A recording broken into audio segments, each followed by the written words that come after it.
नमस्कार दोस्तों। आज मैं एक बिल्कुल नई तरह की कहानी आप लोगों के सामने उपस्थित कर रहा हूँ। उम्मीद करूँगा कि यह कहानी आप लोगों को अच्छी लगेगी। तो चलिए चलते हैं कहानी की ओर।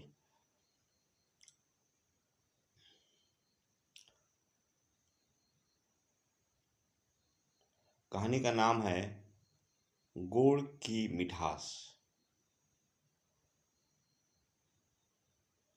एक गांव में एक साधु महात्मा रहते थे। सारा गांव उनका भक्त था। सुबह सुबह वे अपनी कुटिया के बाहर टहल रहे थे, तभी एक वृद्ध महिला अपने 6 साल के बच्चे को लेकर उनके पास आई और महात्मा जी से विनम्र निवेदन करने लगे कि उनका नाती बहुत ज़्यादा गुड़ खाता है।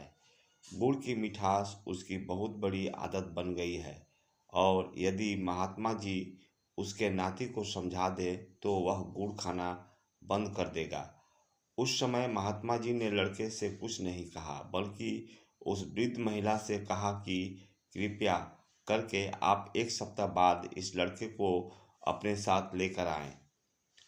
1 सप्ताह बीतने के बाद जब वह वृद्ध महिला साधु महात्मा जी के पास गई, तब उन्होंने उसे 1 महीने के बाद आने को कहा।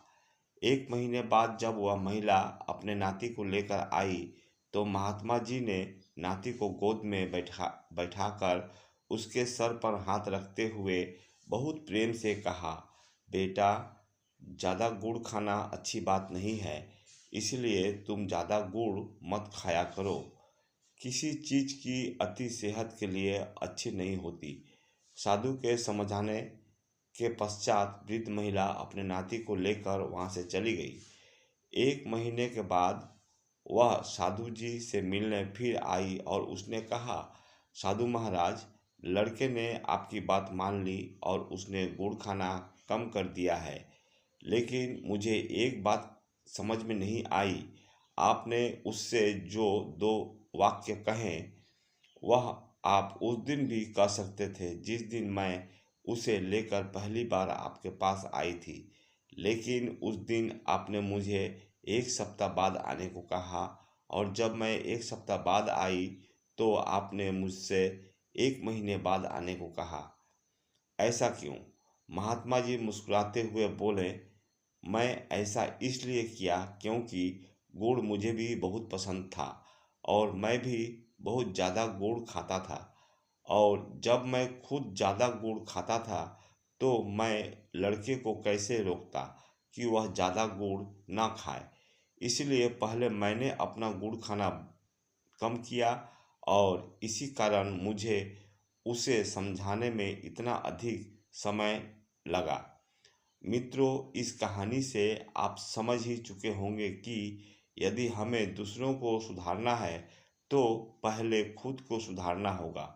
यदि कोई व्यक्ति किसी गलत आदत का आदी हो चुका है तो वह सामने वाले को जो गलत लतों का आदी है कैसे सुधार पाएगा। इसी प्रकार सबसे पहले हमें खुद को सुधारना है, खुद की परीक्षा लेनी है, तभी हम दूसरों की कमियों को दूर करने में, उनकी गलतियां सुधारने में उनका साथ दे पाएंगे। धन्यवाद। कहानी अगर अच्छी लगी तो लाइक और सब्सक्राइब, कमेंट और शेयर ज़रूर कीजिएगा।